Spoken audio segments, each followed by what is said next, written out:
ಗೆಳೆಯರೆ ಕಾಯಿ ರಾಟಿಂಗ್ ಆಗಿದೆ ಅಂತಾರಲ್ಲ, ಅದು ಇದೆ ನೋಡಿ. ಗೊನೆ ಪೂರಾ ಟೈಟ್ ಆದಮೇಲೆ ಈ ರೀತಿಯಾದಂಥ ಒಳಗಡೆ ನೀರು ತುಂಬಿಕೊಂಡು ಒಳಗಡೆ ಹುಳ ಆಗೋಕ್ಕೆ ಶುರುವಾಗುತ್ತೆ.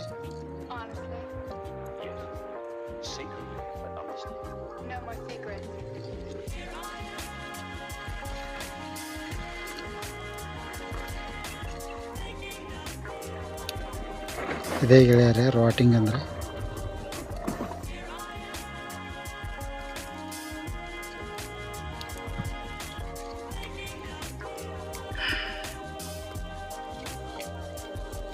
ಗೊನೆ ಸ್ವಲ್ಪ ಬೆಚ್ಚಿ ಅಗಲ ಇತ್ತು ಅಂತಂದರೆ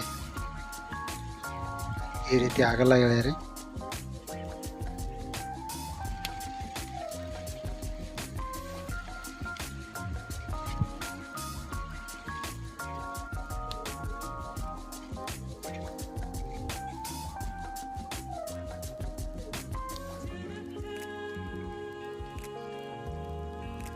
ನೋಡ್ಬೋದು ಗೊನೆ ಒಳಗಡೆ ಹುಳ ಆಗಿದೆ.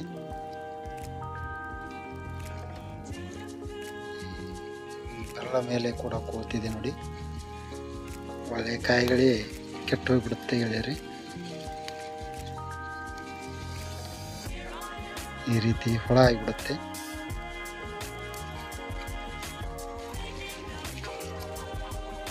ಜಿಗೆ ಸ್ಪ್ರೇ ಮಾಡುವಾಗ ಚೆನ್ನಾಗಿ ಸ್ಪ್ರೇ ಮಾಡಿತು ಅಂತಂದರೆ ಗೊನೆ ಹಿಕ್ಕಿ ಈ ರೀತಿ ಆಗೋದಿಲ್ಲ ನೋಡಿ ಗೆಳೆಯರೆ.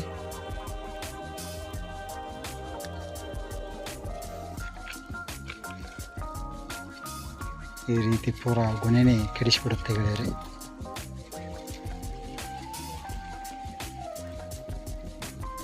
ಇದು ರಾಟಿಂಗ್ ಅಂತ. ಇದಕ್ಕೆ ಪರಿಹಾರ ಅಂದರೆ ಗೊನೆನ ಅಗಲ ಮಾಡೋದು ಗೆಳೆಯರೆ.